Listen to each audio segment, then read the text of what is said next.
Hey everyone, Big GT fan here. I'm back again with another car review. Today we're going to do the anniversary edition GT.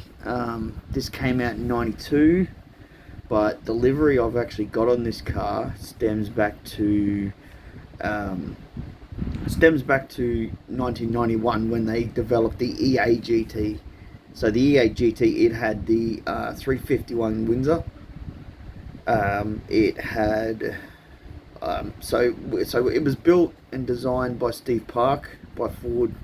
He wanted the GT Legend back again, and then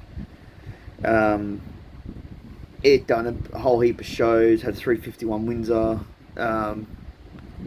was road tested, and they'd done shows, and apparently it got crushed. But then I think it was back in 2008 or 2009, an Institute TAFE actually built one exactly the same. Built the EA prototype. So one does exist, but it's not the original, as the original car they say was crushed and stuff. So, but this here is the EB GT that came out in '92 for the 25th anniversary.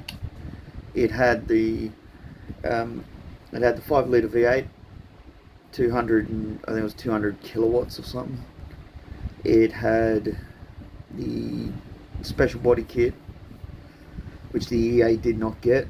So my opinion is they took the guards and the flare guards and everything similar. If you notice, they're actually similar to a Mercedes 190E for that they built.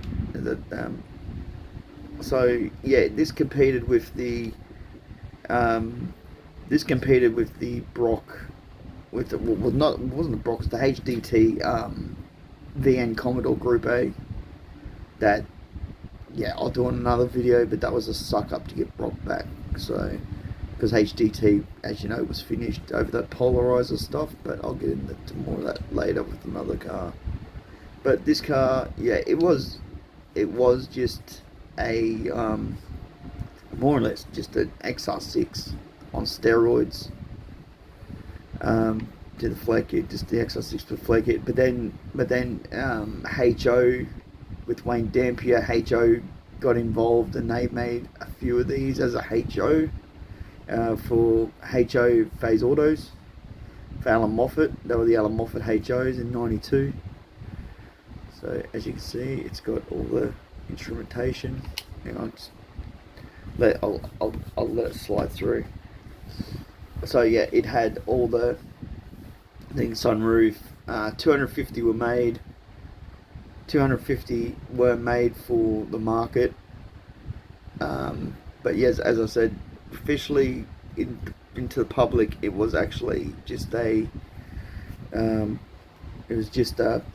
anniversary GT. And then '97 we got the EL GT, and then once that was over, then the AU came out with the TS50, which was going to be the GT, but they waited an extra year.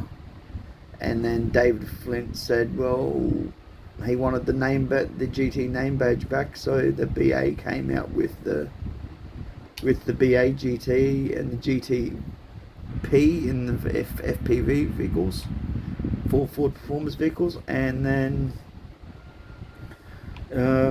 we got the GT up until 2016, up until the GTF model 351, which I'll do in another thing as well. So anyway, there's not much to say about this car. It's really just standard, a Fairmont sort of thing inside.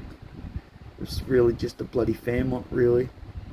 It's these Fairmont door trims, Fairmont dash, XR dash, 5-speed manual, sunroof,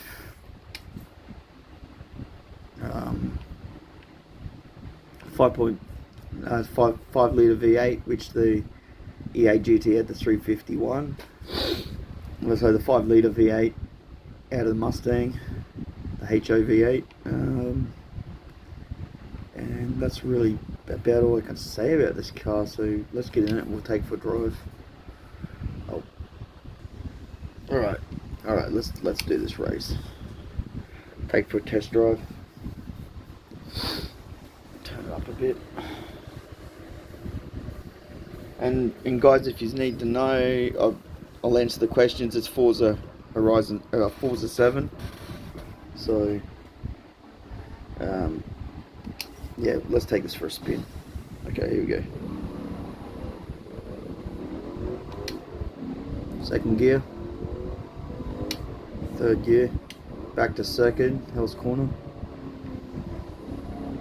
up Mountain Straight,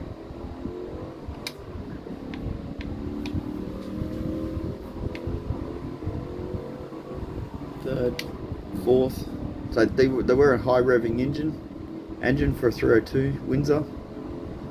As you know, they dropped the Cleveland with the F100s in 1980 and the Falcon in 1982 when they got out of racing.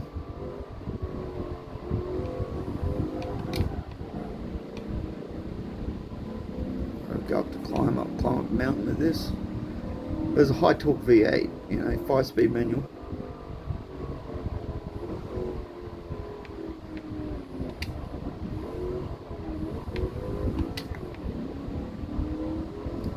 But other than that, yeah, it's a bit tight through there.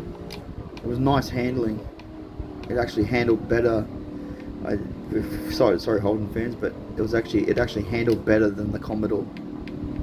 More aerodynamic, and with that massive wing, it actually yeah, created more downforce.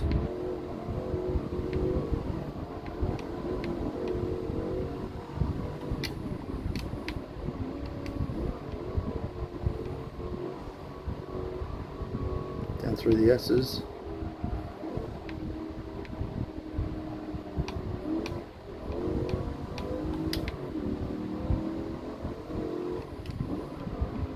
Now, Harry Firth used to tell them all, don't go through here. They used to come out through here flat out, and your brakes were only used for the corner. But yeah, I'm not doing that today. So let's go down Conrod and see what we wind out on the thing.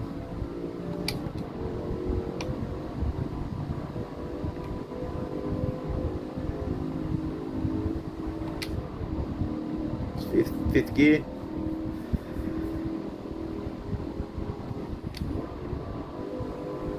Lift off. The chase never used to be here either. And no, there's a big crash near the bridge in 1984, right there. So they put that chase in 1984.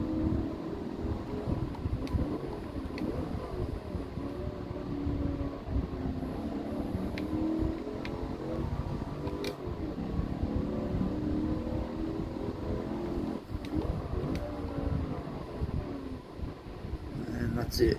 There we go. Right. But yeah, that's probably all I can talk about with this car. You know, it wasn't a powerful machine. It wasn't that powerful. It hang on. What I'll do is I'll change camera angle and show you guys on the track. So yeah, it wasn't a real powerful vehicle. It had, you know, it just had really aggressive looks, and that was about it. It was all about looks. You know, they wanted the GT nameplate back, and then yeah, they ended up getting it. So yeah, 92. And then 97 with the EL, they had that stupid. If you go look it up, to me, that thing was ugly. Steve Park, the designer of this car, said that it actually looked. He loved the front end of that EL GT, but to me, it just had a Batmobile grille, so it just looked ugly. Looked hideous even with the driving lights. Here the EL had the driving lights up here. So it's, yeah, if you go and look at one, yeah, they looked ugly. This was the better out of the two. But yeah, only 250 made. 230 was sold in Australia, and then 20 and then 20 I think was sold over in New Zealand. They're only available 2 and 3 or 4 colours, so yeah, anyway, that was my quick yeah, well, there's nothing really I can say about this car, but it was a GT, you know, it had its run. Had they built the EA GT with what this liveries offer, with the 351 Windsor, well, it would have been better. I reckon it would have been a better car, but you know, I think they were a year too early. So, but there is one that is built, a replica, but prototypes. So, anyway, that's my thing. That's my review on the EA EB GT, and I will get back to you later. Big GT fan out.